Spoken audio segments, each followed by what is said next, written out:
It's showtime. Here we are. I know. Hi. It's Hello. Charlotte. And Jess. I finally get to say your own name That's after 52 weeks of doing these. So, hi. I know. Welcome Okay. to Pensacola, Florida. We're at Thank Aragon Wine Market. Yes. I think it's kind of bittersweet for us right now It because is. after 52 weeks of having this platform, virtual wine tastings, and I guess we can just go ahead and talk shop. Next week we go back to our in-store wine tastings. I know, it's sad. I mean, it's sad, and I mean, of course, we're happy to have everybody and see everybody in the store. And honestly, what's funny is that I remember when we first started doing these, we were like, it's sad. This is the way it has to be. We miss seeing your faces. And we've gotten so used to this. Now it's like, it's sad. We're going to miss you. But it will be good. The people that can come into the store, we are going to start back next Thursday.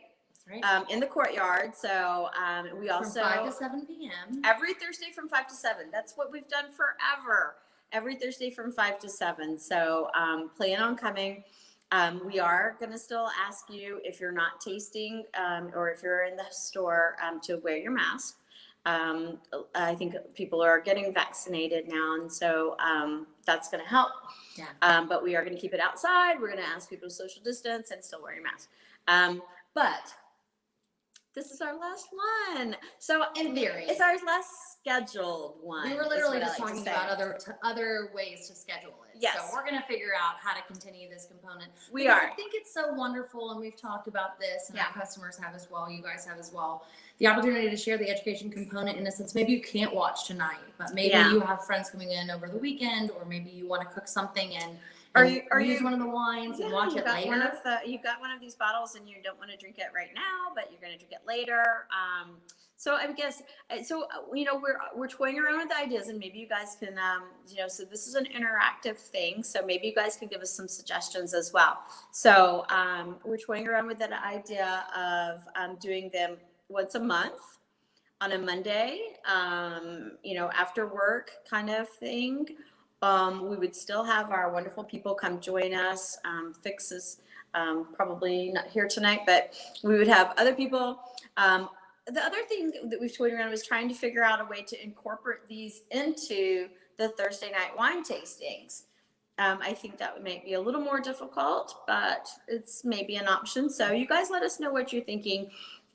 We are going to plan something for April. So that's it. That's the news. So we shall see. But definitely how this works and how that would work, we would still announce the wines in advance. So you have the opportunity to come in the store, pick them up, and take them home to enjoy at your leisure with the broadcast, either live or maybe later in the week when it's more convenient for you. Right. But we're super excited to kick off next week, and it's Easter week. Yeah, so plan on coming in. Yeah. So Michael Fix, of course, will be doing the first. So for those of you who don't know how the regular wine tastings work that we did for 13 years, I know she came to 1 week, and then it was closed down.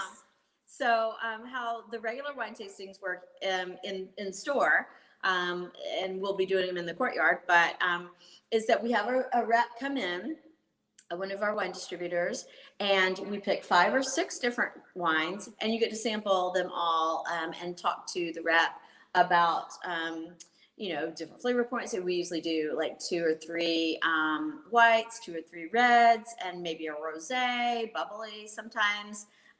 We pick them, and so you have the person here that you're able to communicate with and ask them all about the stuff too. So I think it would be cool to approach it from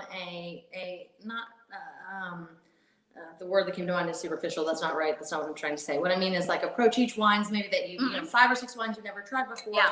But it's not at the depth of level of education as far as it's not going to be talking. Yeah.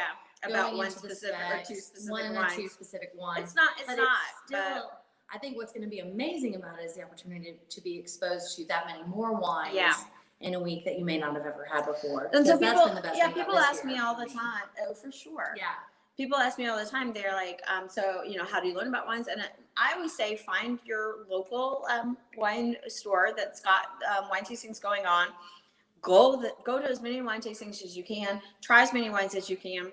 And I mean, I don't want to say it's a pet peeve, but I mean, if you're coming to the wine tastings, try them all. You can dump it out if you don't like it, but you've at least tried it. And so, I mean, there's a lot of people that, not a lot, there's some people that will come in and say, oh no, I don't want to try any whites, or I don't want to try rosé, or you know, whatever. When I first started on Chardonnays, I don't really care for Chardonnay, which is a very broad statement that now I know I did not mean, because I love plenty of Chardonnays that are just not the one you just have tasted in the past. So. Absolutely. Yeah. So, so my suggestion is to everybody try all of the wines, and that's why you're there. So. Dump it if you don't like it. We have a dump bucket that's right there. So, so tonight we are doing Broadbent wines, and we've done Broadbent wines in the past. I think we did the Vino Verde, and I don't recall the red we did, but I love their wines. I had the Vino Verde, the Broadbent Vino Verde last night. It was taco night. Always. And if you're gonna go with anything spicy, sushi, tacos, any of those, anything that's spicy, you go to I go to Vino Verde. Oh yeah, absolutely. And so that's what I had last night. Love the Broadbent wines.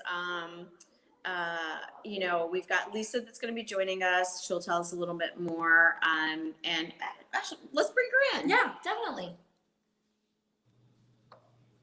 Hi, Lisa. Hi. Hello. Welcome back. Thank you. Thanks for having me. Yes. How long ago was it when you joined us the first time? Ooh, I think it was probably late, must have been summer. If we were doing Vino Verde, I think it was summer, right? I think it was sometime mid to late summer that we touched on the Vino Verde, because I heard the term porch pounder for the first time. And it really, yes, and it made sense because I fell in love with how easy drinking the Vino Verde was. Yeah. And so when I heard that term, it kind of stuck with me. Good. Yes.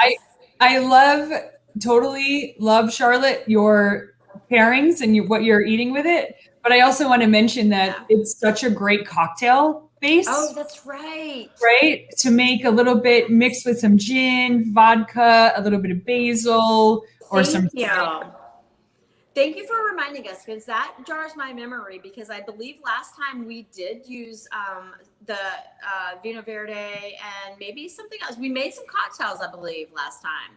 So that is a good point.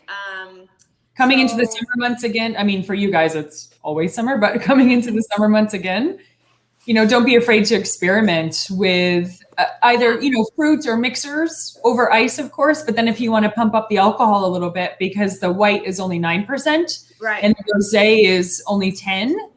Not that, I mean, I think that's fantastic for just what I mentioned, like a porch pounder in your afternoon drinking, and you can kind of go about your life. But if, you know, you're sort of transitioning into the late afternoon, early evening, and want to make true cocktails, it's really fun to experiment with.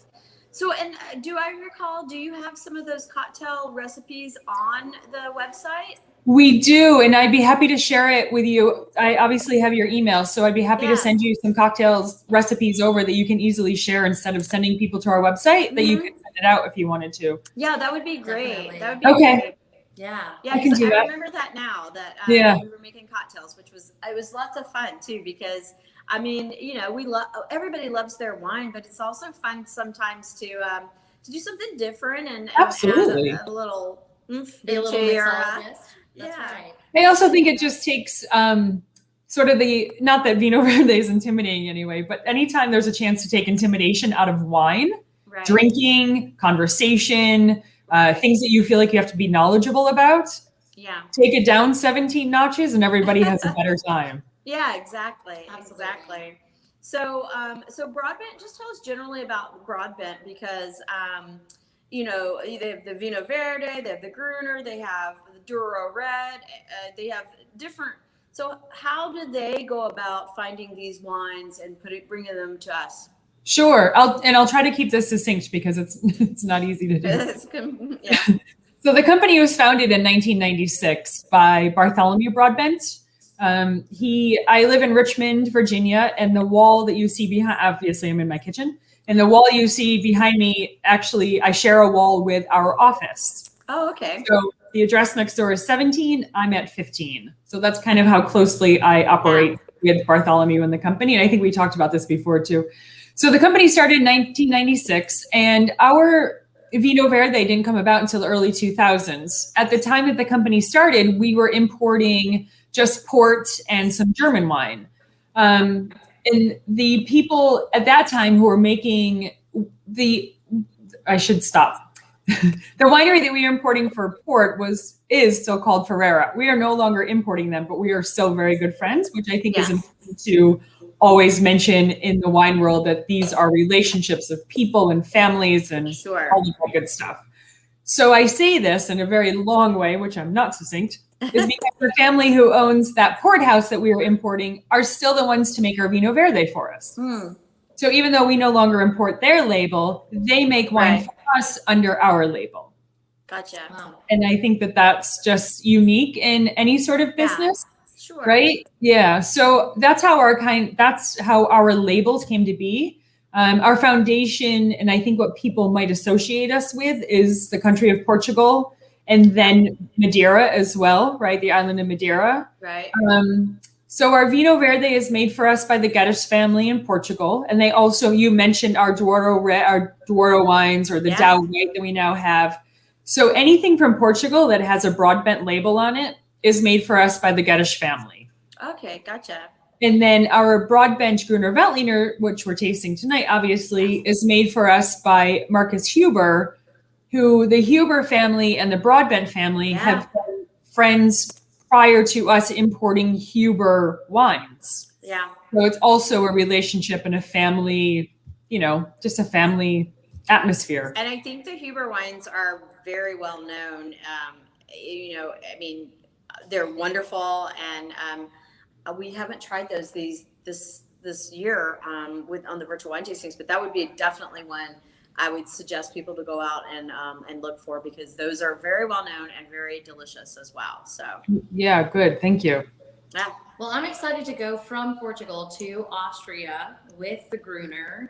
I mentioned to Charlotte that I had not had it before, which I don't know how I had it. I don't know. Believe that. That's crazy. It's also like another one that you love that I hadn't had until last week. But there's so many good ones. Here's why I think that happens. Also with the Vino Verde as well, but this one for sure is that at the store, if it's something that sells real well, we're less likely to grab it for ourselves, because we want to save it for the customers. And so it kind of is a drag, because we're like, there's only 2 bottles of that left. I can't take it, because somebody's going to come in and go, I want whatever you've got. So that's probably why you haven't tried it. Yeah, there have been many end of days where I've set aside, maybe I'll take this home, and someone will come in and be like, oh, I'm looking for something like this. I'm like, oh, here it is, right here for you. Just because it's the right fit for the customer, and we definitely want to make sure that they're taken care of. And the Broadbent wines are one of those that move. Quickly. Absolutely. I buy them every week. Put it that way. Yeah. So, you guys have been such amazing supporters. Oh yeah, we love the wines. Like I said, we love them so much that we sell them to our customers and don't get them taste them ourselves. But thankfully, we've got our Grüner tonight that you're getting to try for the first time. I know. So yeah, let's talk a little bit about the Grüner. Okay, excellent. And in just a second, I'll show some photos too of the Huber family and the vineyards and the soils. Okay, excellent. I'll just give a background for a second. Yeah. So this is obviously our own label, right? So it looks very similar to the Vino Verde labels, and that is with the flower. Yep, exactly. Yeah, so beautiful. I mean, it photographs very well. Good. So the flower was actually drawn by Bartholomew's niece when she was 4. Oh my goodness. And it was a thank you note that she wrote to Bartholomew and his wife Spencer for a birthday gift that they had sent to her in England, right? We're English family here. And so when Bartholomew was starting the project with the Geddes family to make our Vino Verde, he was looking for a label, but knowing that Vino Verde is, again, not the most serious of wines in the best of ways. We wanted a label. He wanted a label that I've been with the company 10 years, so I call us we. I feel very we here. Of course. Absolutely. As you should. So he was looking for something that would be representative of what is in the bottle. And that thank you card was on his refrigerator. Oh, it's so Fast cute. forward I love now this. 18 years, she's 22, 23 years old, and we are still using that label. I love And it. that That's beautiful. story is on the back of anything, the Vino Verde, the white, the rosé, and then our Grüner Veltliner to tell that little story of how that label came to be, which I think is an important also, and I know I'm super repetitive, but relationships and family matter in our business. And that has been, kind of inherent throughout all of our wine tastings over the last year is and something that I really learned, coming into the wine business from more of a food and beverage catering services background and, large scale corporate events and that sort of thing, coming in to hone in on wines and really understand that these are families. Yeah, always. Generations of Farmers in the vineyards, Absolutely. sons and daughters absorbing responsibility from generations of Exactly. parents and grandparents. And that is so cool to me. I'm Yeah. all about the human experience. And so that family connection, Mhm. and understanding the story behind it. Like, I'm going to tell the flower story of the 4-year-old. And I hope they never change it. Yes. Because No, we first never of will. all, It's We very never will change it. good. It's very recognizable. Super It's good. beautiful, Yeah, and it's a great story. I mean, Good. there's no reason to ever change it. So that's Speaking wonderful. of families, is this a good time for me to share the Yes. Huber family? Do I do anything here, Jess, or do you do? I added in. There you go. Awesome. So this is the Huber family. So Marcus, like as I mentioned, the Huber family and the Broadbents have been friends far longer than we actually started importing the Huber label. So it was natural for us when we were looking for an extension of Broadbent labels. We wanted another white wine, but we wanted something that didn't have any fizziness to it, like Vino Verde does. Right. And we wanted something that would, as we say, that porch pounder, something that was easy to drink, that's not super complicated, and that takes down that intimidation level for people to look at a label and say, that looks like it would be fun and delicious. I want to buy that. Right. So we naturally went to Marcus. So this is Marcus and his wife, Edith, and their 3 girls. Marcus is the 14th generation in his family. That's amazing. Wow. Amazing. So the cellars are the original cellars, so the caves. Obviously, the vineyards are not. They have not been making wine, just continuously since then. But Marcus was the generation to really bring Huber to the forefront of winemaking and exporting, and is really solely responsible for what you see here in the United States. And we couldn't be more proud of him. Yeah. Like, we've seen him grow up, Yeah. right? It's just, we've seen all of his kids be born. That's amazing. Yeah. And we've seen his brother come in and take over the winemaking when Marcus is running the business. Yeah, that's great. So this beautiful evolution. Yeah. Yeah, we're generation. What does that look like from a year standpoint? Sorry, say that again? I'm sorry. So it was 14 generations Yes. of this family. So like what year would that be if we're Oh, geez. That was the 1600s. Yeah. That's crazy. Wow. Yeah. Yeah. And some of the, those caves, those beautiful, they're actually white limestone caves, are still in existence that you can walk down into.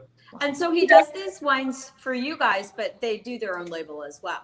They do. So their winery is called Weingut Uba. We say Huber because that makes it a little bit easier. So Weingut meaning estate, right? So all estate fruit. And the wine that he makes for us and what we're drinking tonight doesn't say it on the label, but he has just converted all of his vineyards into certified organically grown vineyards. Oh, nice.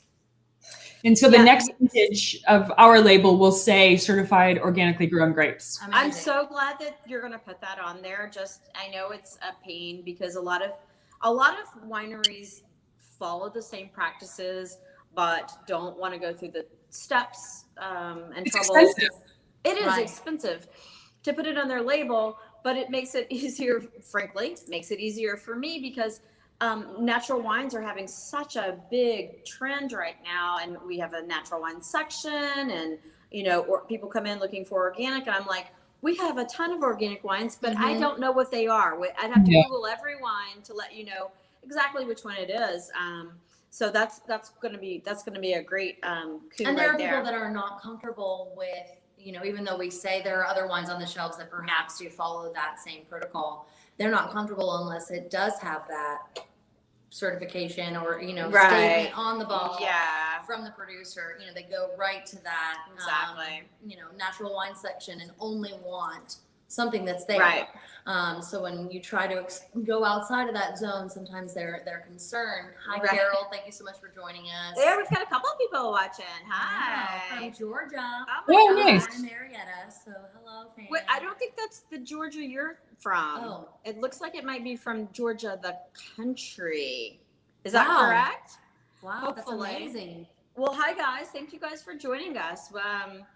I hopefully you will continue to join us on our adventures. So Yeah, absolutely. But I yeah. think that having that verbiage directly on the bottle, on the label, from a consumer standpoint, has that air of comfort for those that are, trying to navigate everything that you do when you move to a natural wine spectrum of headaches or whatever Yeah. is affecting you, whatever your or just purpose like, is. I mean, honestly, I want to say it's not just the younger generation, but the younger generation right now really is Yes. getting into wines, and then they want something that's natural or Yeah. organic, and so You are definitely correct in that. Yeah.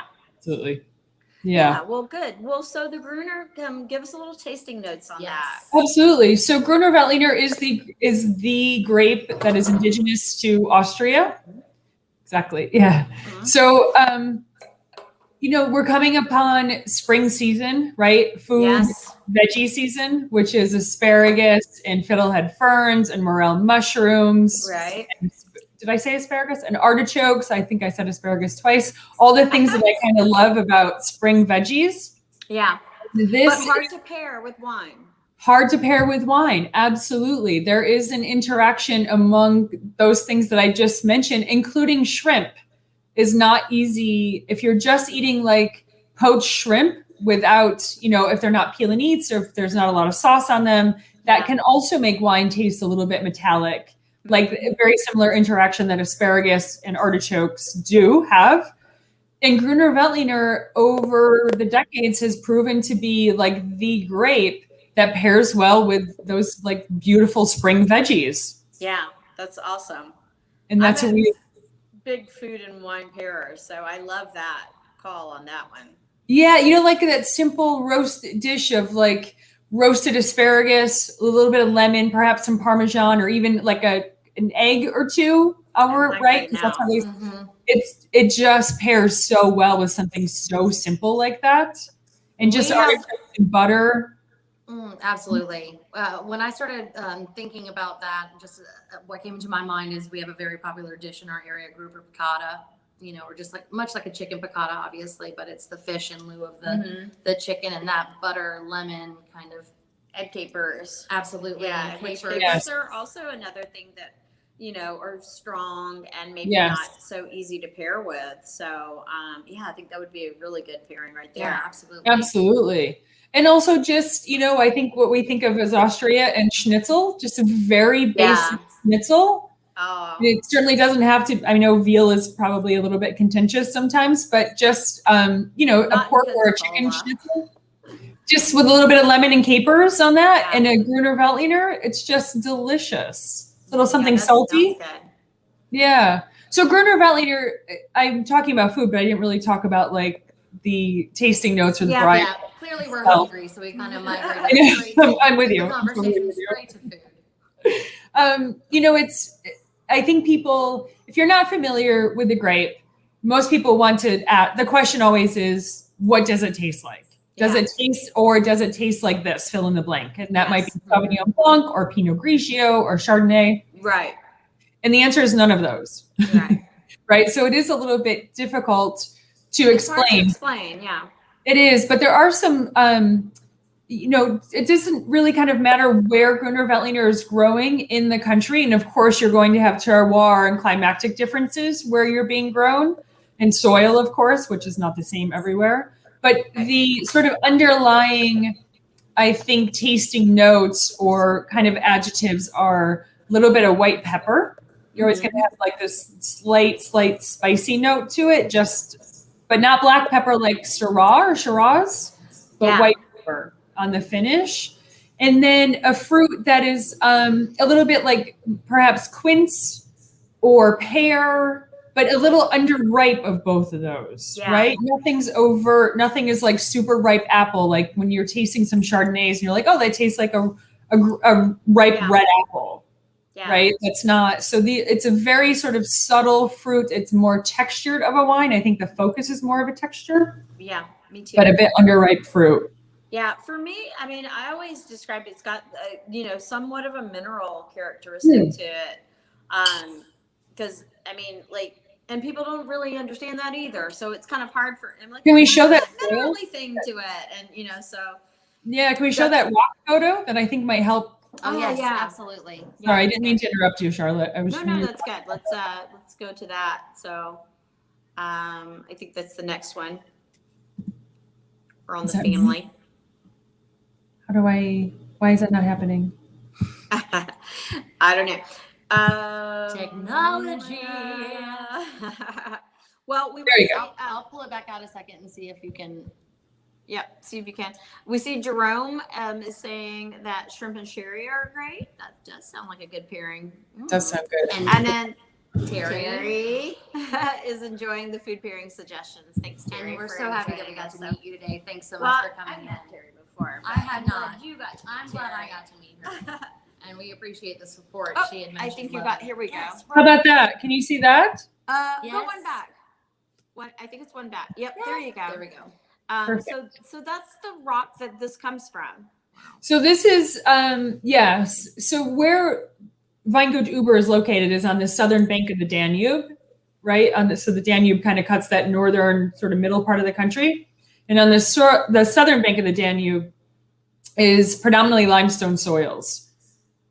And so this is what Marcus there is holding is a conglomeration of really sort of dense limestone, a little bit of what they call loess, which is LOESS, which is a really sort of calcified, calcium-rich soil, and these massive big rocks where these vines are kind of digging into. Yeah. So Charlotte, when you're talking about minerality, there you go.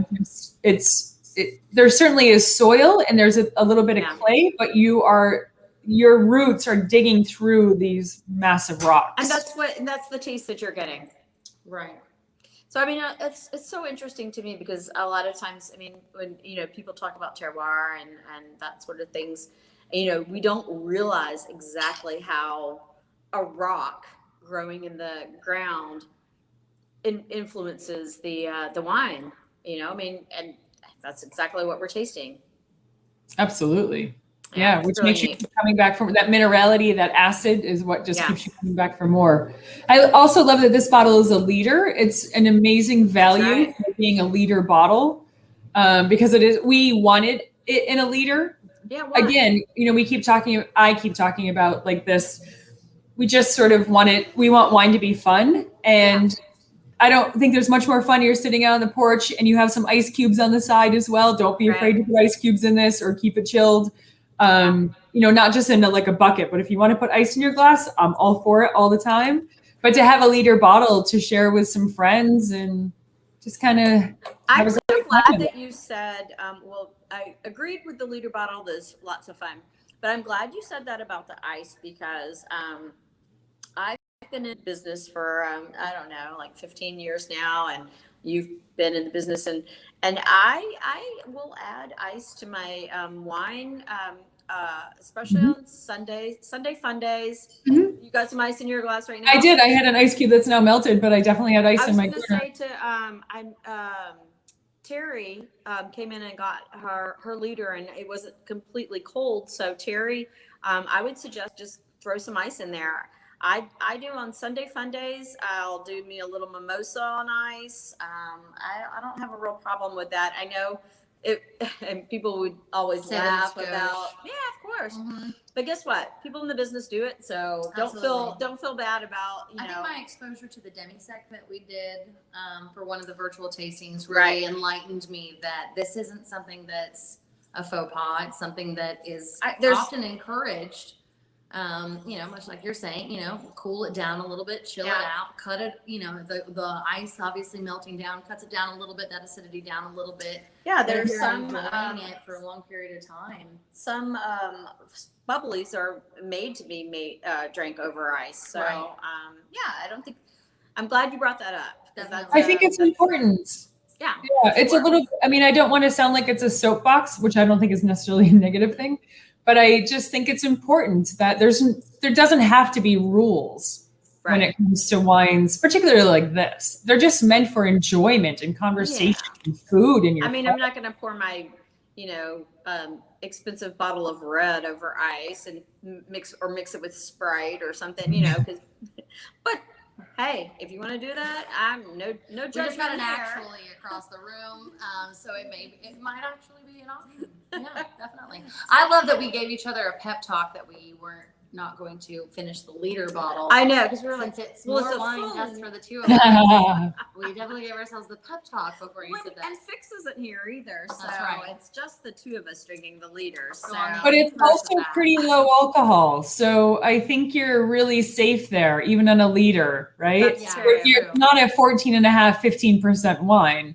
It's in that, 12%, 12.5%, which makes a big difference when you're having bottles. Absolutely. And there was a time when, especially California Zins were just getting out of control. They were just, how high could you get the alcohol? Started at 14 and then was 15. It was just like, how hard are you going to go? And that's, hey, bang for your buck if that's what you're looking for. But it's also nice to have an option to have something that's lower alcohol, whereas last night it was was it last night? Whatever. I was having tacos and I had to get up and work the next morning, and I was enjoying my Vino Verde with my tacos, and yet I still, could drink the bottle without feeling it the next day. Yeah, You can function. The point is to enjoy a drink, enjoy your friends and whatever you're doing, and go about your life. Exactly.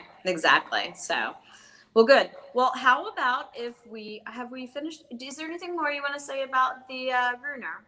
I don't think so. I think it's, fun and coming up for us. Like I said, for you guys, it's always a little bit warm, but I'm in Richmond, Virginia. So coming up on spring and summer, that is always in my refrigerator. It's, people stop by and we have drinks on my porch. Yeah. And to have a liter bottle and a bucket of ice is just a really easy, fun thing to do. Yeah, it's easy. It's lower alcohol. It's a liter, and it pairs with a lot. It does. Absolutely. Just keep one in your fridge all the time, right? Some little salty snacks, just a little cheese and prosciutto or something, a little bit on the lighter side like that works 100%. beautiful. Yeah. Absolutely. So with that, right. we shall move on to the A Elderton. whole different continent, a whole different country. Yes. We're going to Australia. Yes. Now, it was funny when I was researching for our newsletter, there was all kinds of things on the internet of Austria is a smaller subpart of Australia. And I'm thinking, no, it's absolutely not in any way. So don't trust everything on the internet. Right. But I You're love not. that we're going all the way to Australia from Austria, completely different environment and terroir. And can't wait to talk about this, the Elderton. Shiraz. Yes. And so Shiraz, you will tell us all about it, but I want to just give a little history. Like Shiraz had its day when we first opened the store probably 15 years ago. Like we had a whole section of Australian wines of Shiraz. They kind of had a little, I don't want to say falling out of favor, but there were some issues and they kind of fell out of favor. But lately, I would say in the last year, 2 years, they're really having a resurgence as well. Would you agree? Absolutely. I don't think I could have said it better. Absolutely. Yeah. Well, this is the Elderton. So this is Elderton. It's fun to kind of taste wines like Northern Hemisphere and Southern Hemisphere, even though they have different varietals. And so this is Elderton. This is owned by the Ashmead family. And I'm going to go back and show this adorable. Oh, can you see it? They are so cute. cutest Here we go. There they are. Oh my Look at all gosh. those babies. So this is the Ashmead Precious. family. That's mom Lorraine sitting in the center of all the kids. And her two boys, Alistair in the checkered shirt, the darker blue checkered shirt, and then Cameron on the other side. Alistair has 3 girls. Cameron has 3 boys. Oh my God. I see that now. How precious is that? And then Cameron's wife, who also looks like a child, who's sitting there with her 3 boys, is the winemaker. Oh, amazing. Oh, nice. Okay. Yeah. So her name is Julie, but they call her Jules. So the Elderton is named after the man who so this is in the Barossa Valley of Australia. So we're in southern Australia. And this is in the town of Nuriutpa. And a man by the last name of Elderton actually established the town of Nuriutpa. So that's how the name came to be. The family name is Ashmead. Okay. But the winery is called Elderton, as a tribute to the man who established Nuriutpa. Oh, neat. Yeah. Yeah. Ashmeads are English, and Al and Cameron are second generation. And the story here is a little bit kooky, which I kind of love. So Lorraine and her now deceased husband, Alistair, as well, moved from England. They just kind of fell in love with Australia on their holiday travels and really fell in love with this house in the Barossa Valley. And this house had been up for grabs for a number of years. Alistair, number one, their father was a race car driver, and also race car driving in Australia was, back in the 50s, was a huge sport and was a lucrative sport. Yeah. So they really kind of fell in love with this house, and this house wouldn't sell. It was nearly a decade that this house was sitting on the market. And whomever at the time owned the house said, "You want the house? We will sell it to you, but you have to take the vineyards." Just can't, nobody at this time wanted the vineyards. So that's why we're not selling the house. And what year was this? What 1959, 1957. Wow. Fascinating. And if you're familiar, probably a lot of upkeep to have to worry about. Yes, absolutely. And coming from a family that has no winemaking experience, no grape growing, no winemaking experience. Yeah. Right. Lorraine was a businesswoman and Alistair was a race car driver. Right. So, but they just had been traveling to Australia for a number of years for holiday and then and racing. And those vineyards are now their premier vineyards. If you're familiar with Elderton Wines, there's a wine that they make called Command, and it's 120-year-old plus vineyard, single vineyard. Wow. And some of those grapes are in this Shiraz that we're drinking tonight. That's amazing. Yeah. So is that something that we can get in Florida? Absolutely. Command you can. Yes, for sure. Okay. Yes. Just FYI for anybody Just that's looking FYI. for a Yeah. 150-year-old. Absolutely. Absolutely. But the beauty of what we're having tonight is it's all Shiraz. It's all estate fruit. It's all Barossa Valley. And it's some of their younger vines that are only about 25 years old. Yeah. And then it's some of their older vines coming from that same vineyard, Command, that perhaps aren't like just perfect to go into Command wine. Right. So what we're drinking is a blend of 122-year-old vines down to as young as 25-year-old vines. I saw that on the label and I was so fascinated by that. Just That's the how variance. And I love that that they have their label is very, I mean, when you're trying to sell wines, it's so nice for them to have all these details on there, and they have a lot of great details on the back label. It's so crazy, but and I'm sure the 150-year-old one that you're speaking of is more expensive. We sell this one in the store for $25. And if I didn't mention, the Grüner was $14 for a liter. And so, so both of these are, I don't want to say bargain prices, but very well priced for what you're getting. Absolutely. I mean, I know I sound biased, so it's hard for me to just comment on that. But when it comes from you, you're absolutely correct, right? We're talking about families and estate vineyards. And as we can see, these old vines right here, which is the Command Vineyard. Yeah. And some of those grapes are going into what we're drinking tonight. To have something that is $24.99 or $25 is pretty special. That's amazing. And those vines just look so gnarly and old. Exactly. Old. They don't, if when you're traveling through Napa, or if you're in the Finger Lakes, or if you're here in Virginia where I am, and you're driving by wineries and you see those beautiful rows, right? This is not that. Yeah. These are what they call bush vines that are sort of grown and allowed to be what they are, which takes more work in the vineyard and only can be hand harvested. Yeah, they're gorgeous looking. I mean, it's really neat that they still exist in that form. Because like you said, it's hard, it's not easy to continue with something like that. So it's nice to see. Speaking of Virginia, just off the topic for a second, do you guys have any wines from Virginia in your portfolio?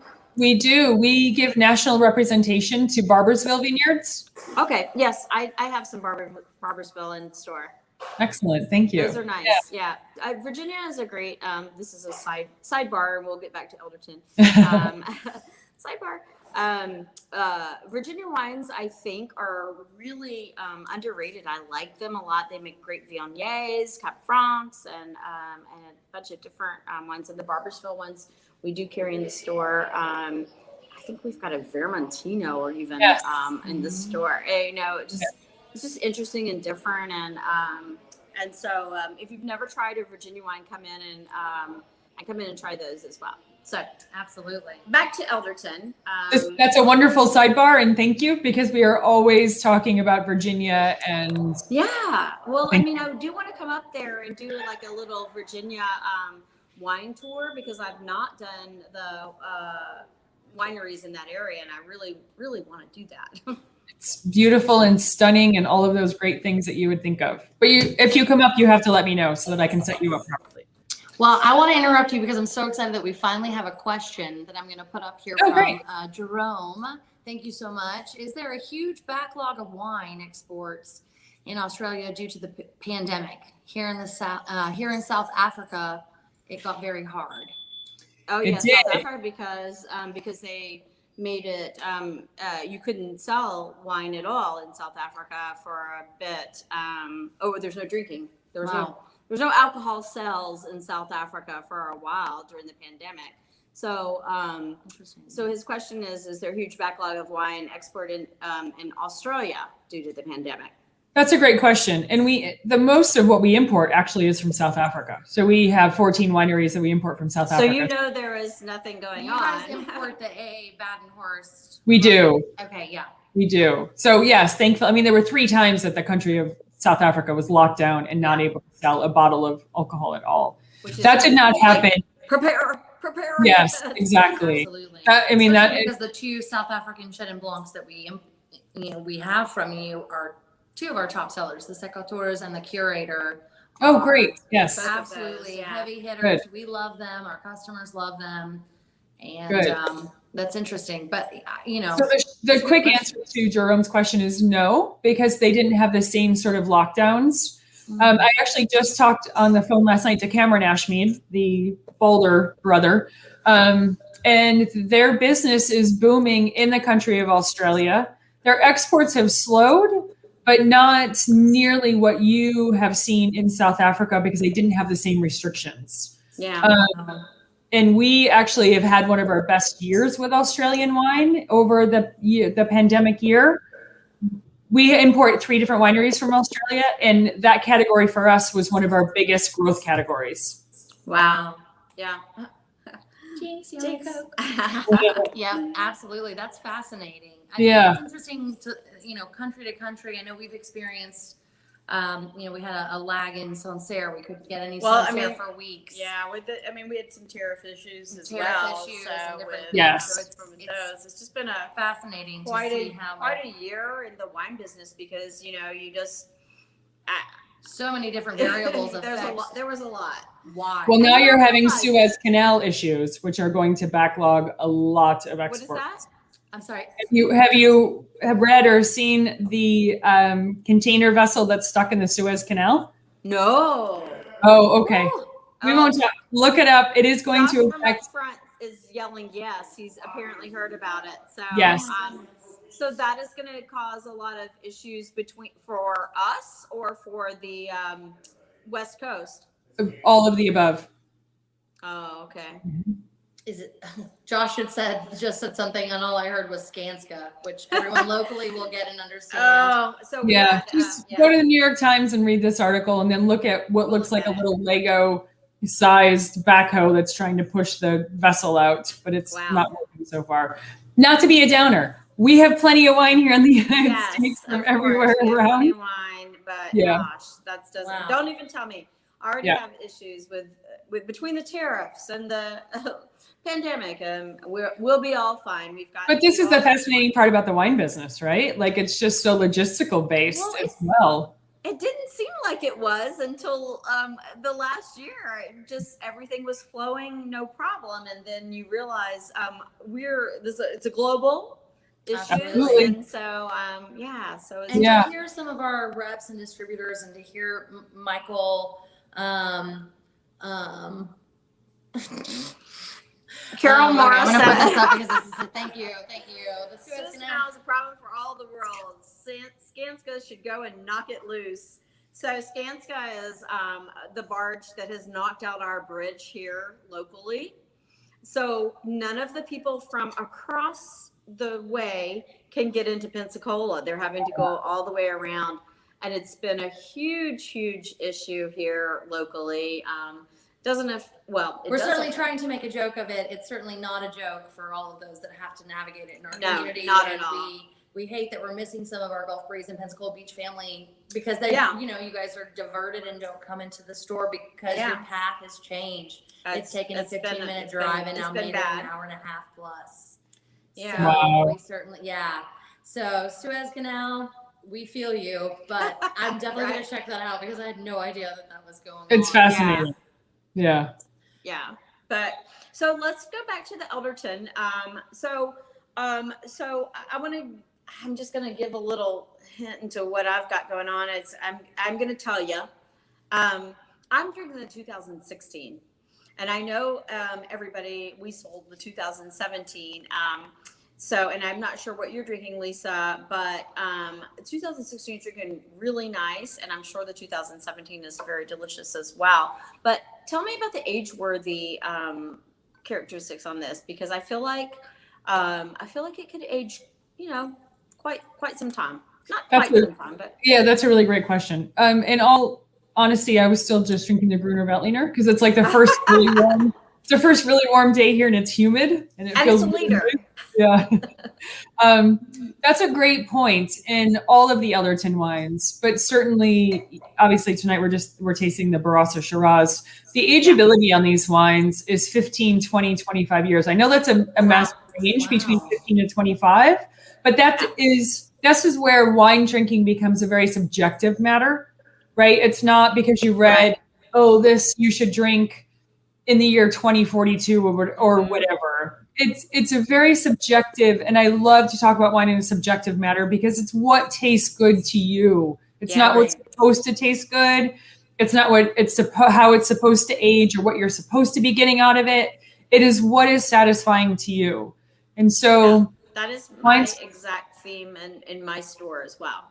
It's super important because when we're reading publications, which I do as well, and we all do, and we kind of look for guidance, and there's usually a time frame that they give you that say drink between now and then, and you're kind of like, well, I might like my wine a little bit more fruit forward than that. That's just my personal taste.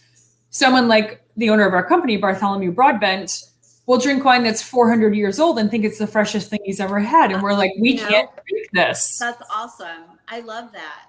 No, I'm totally been going on and aged. I've always kind of been towards the aging wine, more so, but I don't always remember to do it. And so I'd say it's definitely been an ongoing encouragement from Charlotte over this last year. I've been pulling stuff off my shelf that's old, super old. Some of it's way too old, and I'm still drinking it, like Bartholomew. But I would say that's been a theme this year too. Is that for me, agreed. Drink what you like, but for me, I'm trying to encourage those to give some of the wines a little age. If you like it now, great, get 2 bottles.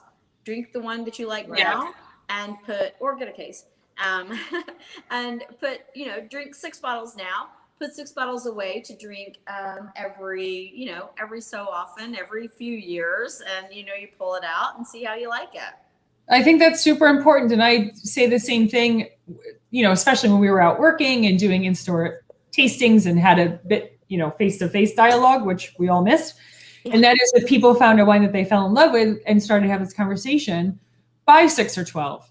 Put him down, taste him in 2 years, taste him in 6 months, taste him in 2 years, taste him in 5 years. Yes, and, exactly. We are lucky enough that I buy wine from my company. I literally drive up to Jersey to fill my truck and get wine.